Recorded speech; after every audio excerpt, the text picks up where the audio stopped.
Good evening. I'm terribly sorry that I'm not going to be able to make it to this wonderful celebration. I had a previous commitment and I'll be about 1,200 miles away when the evening occurs. But I did want to thank the committee and the local Democrats for honoring me in this way. I'd also like to thank the committee for recognizing my dear friend Ron Shagnon. He's been a friend for many years. He has made a tremendous commitment to his town, his county, and the state of New Hampshire, and I can think of no one else that's more deserving than Ronnie is. And I wish I could be there to celebrate this evening with him. I'm very grateful for the 40 years that I've served in public office. I must say that it is basically because of the goodness and the kindness of the people of Milton that I'm where I'm at today. When I was 12 years old, my father passed away, and the community came and supported me and encouraged me. Hillary Clinton's book, It Takes a Village, is very evident in my early youth. And when I was 18 years old, I worked at Spalding Fiber. I had an industrial accident. I fell into a machine, and the town turned out and gave blood, and were very concerned. So I feel, even though I lost members of my family, I feel that the entire town were my family. In 1968, when Robert Kennedy was assassinated, I took it very much to heart, and I wanted to go to Washington and demonstrate my concern for him, his family, and our nation at that time. It was the citizens of Milton that got together and raised the funds for me to go.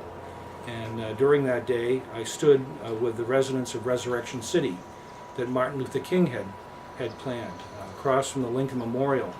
We stood there and talked about issues that are still very prevalent today, about poverty and education and trying to get ahead in life. And it was an awakening for this young 18-year-old boy to see how people live in other parts of the country. Late in the evening, Robert Kennedy's coffin was brought before the Lincoln Memorial, and the National Choir behind him sang the Battle Hymn of the Republic. It was one of the most moving experiences of my life. Had it not been for the citizens of Milton, I would not have been there, would not have experienced this, and probably wouldn't have had the political career that I've had. So for that, I am eternally grateful.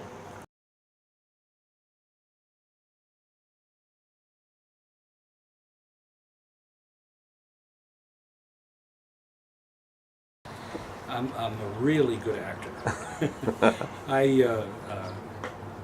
Sometimes I'm a bundle of nerves inside, but I have been able at least to give on the outside a facade of being relaxed. And you know, I learned a long time ago that this too shall pass. No matter how bad it gets, no matter how interesting it is, the battle is really never won or lost, for that matter. There's a continuation of battles. There's always tomorrow.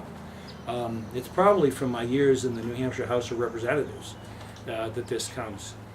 Someone early on told me to sit down and shut up and learn, and I tried to do that in my first term, and I didn't speak in my first term in the House. It wasn't until my second.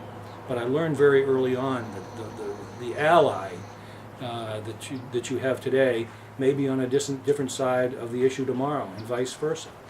So the battle is never won or lost. It's a continuation, and there's always tomorrow.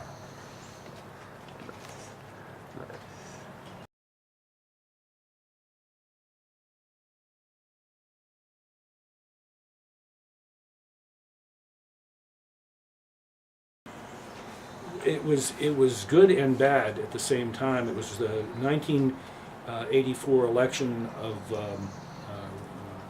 Ronald Reagan won, and interestingly enough, I was the state senator from Dover and the minority leader of the state senate at the time. It was sad to see all my friends above me on the ballot defeated. There were a lot of wonderful candidates that would have done wonderful things for the state of New Hampshire, but because of the strength of Ronald Reagan's victory in New Hampshire, everyone above me was wiped out. And as Democratic leader of the state senate, it allowed me to have a voice to speak to the entire state. I traveled all over the state. I got to know my state very well during that period of time. I worked with Democrats everywhere, and it was a thrilling experience, but it was also a frustrating experience because we only had 6 Democrats in the state senate out of the 24. And I remember John Stabile, who was the majority leader at the time, constantly chided me about that. So while some aspects of it were not fun, I got to know my state, I got to know my party, and I got to speak for it. And for that I was very proud. A few years ago, I was visiting the Truman White House in Key West, Florida, and his famous desk sign, "The buck stops here," was on one of his desks in Key West, Florida. Everyone knows about that, but what they don't know is on the other side of it, it says, "I'm from Missouri." Harry Truman always knew where he was from. It didn't matter what he did or where he went in life. He was from Missouri. And I must tell you that no matter where I've been in my life, no matter what I've done in my life, I'm from Milton. I know where I'm from. I know the people I'm from. And to them, I'm eternally grateful. So thank you very much. I regret not being there tonight. Have a nice evening.